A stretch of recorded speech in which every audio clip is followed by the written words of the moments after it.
কেমন আছো সবাই? আশা করছি ভালো আছো, আর আমিও খুব ভালো আছি। Welcome back to the channel Mou delight and Mou মানাই। সবাইকে স্বাগত জানিয়ে আজ একটা রেসিপি শেয়ার করলাম। যা গরম পড়েছে, কিছু তো খেতে ভালোই লাগছে না, খালি মনে হচ্ছে পাতলা করে টক ডাল বা তেঁতো ডাল আর তার সঙ্গে আলু ভাতে ভাত খাই, তাই না? এটাই সবার মনে হচ্ছে।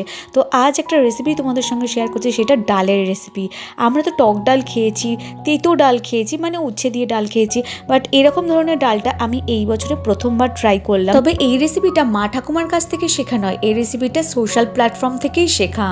আমি বাড়িতে বানিয়ে খেয়েছিলাম, আমার ভীষণ ভালো লেগেছিল, ভীষণই টেস্টি হয়েছিল ডালটা। তো সেই জন্য ভাবলাম তোমাদের সঙ্গে একবার শেয়ার করে দিই। আমি এই ডালটা মুসুর ডালে বানাচ্ছি, তোমরা চাইলে অন্য কোনো ডালেও বানাতে পারো, মটর ডালেও বানালে খুব ভালো হবে, আর মুগ ডালে বানালেও খুব ভালো হবে। আমি এখানে মুসুর ডাল নিয়েছি, মুসুর ডালটাকে অর্ধেক সিদ্ধ করে নিয়েছি।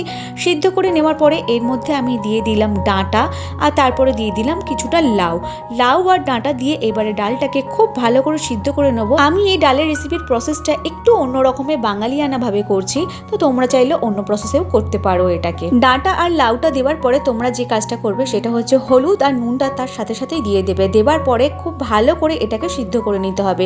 ডালটা সিদ্ধ হওয়ার সাথে সাথে কিন্তু লাউ আর ডাঁটাটা খুব ভালোভাবে সিদ্ধ হয়ে যাবে। ডাল আর ডালের সাথে সবজিগুলোও কিন্তু খুব ভালো করে সিদ্ধ হয়ে গেছে। এবার এটাকে আমি একটা অন্য পাত্রে ঢেলে নেব। ঢেলে নিয়ে কড়াটাকে খুব ভালো করে ধুয়ে পরিষ্কার করে নেব।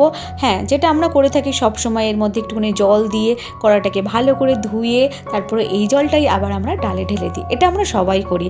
তো এটা আর কাট করলাম না, এটাও আমি দেখিয়ে দিলাম। ওকে, তো তারপরে কড়াটাকে খুব ভালো করে পরিষ্কার করে মুছে নেবো। ওই কড়ার মধ্যে আমি খানিকটা তেল দিয়ে দেবো।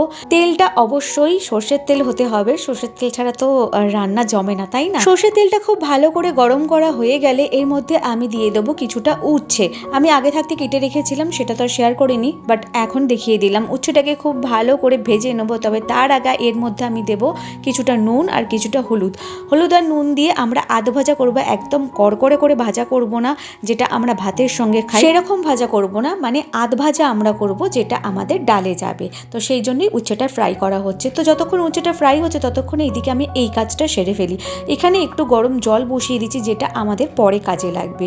আর এইদিকে কিন্তু উচ্ছেটা মোটামুটি আমাদের ভাজা হয়ে গেছে। এবার উচ্ছেগুলোকে একে একে তুলে একটা পাত্রে রেখে দেবো। এবারে ওই তেলের মধ্যেই, আর তেল দেবো না, তেল যথেষ্ট পরিমাণে রয়েছে আর আমাদের তেল লাগবে না। দিয়ে দিলাম একটু তেজপাতা, একটু শুকনো লঙ্কাগুলো আমি একটু গোটা গোটা রেখেছি, কারণ বাড়িতে বাচ্চা আছে, তো সেই কারণে আপনারা একটুখানি ভেঙে দেবেন, দিলে ভালো হবে স্মেলটা।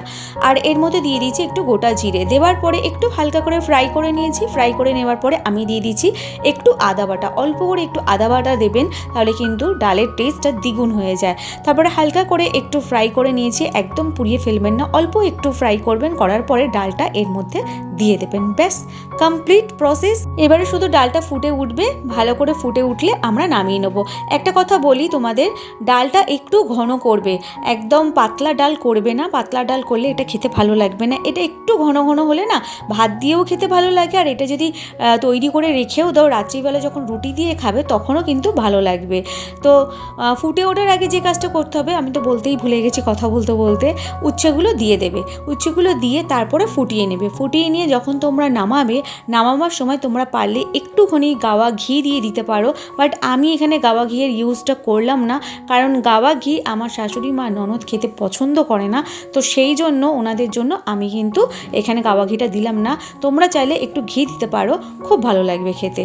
তো উচ্ছে, ডাঁটা, লাউ একদম সম্পূর্ণ সিদ্ধ হয়ে গেছে খুব সুন্দরভাবে। তো এবারে আমরা ডালটাকে নামিয়ে নেব। তো বন্ধুরা, আজকের রেসিপিটা কেমন লাগলো অবশ্যই কমেন্ট করে জানাবে, আর বাড়িতে অবশ্যই এটাকে ট্রাই করে খেয়ে আমাকে কমেন্ট করো যে আমি বানিয়েছিলাম মৌ তোমার দেখে। আর পারলে রেসিপিটা যদি তোমাদের একটু ভালো লেগে থাকে, তো রেসিপিটা পারলে একটু শেয়ার করে দিও। সবাই ভালো থেকো, সুস্থ থেকো, সাবধানে থেকো। Tata, bye bye, love you guys.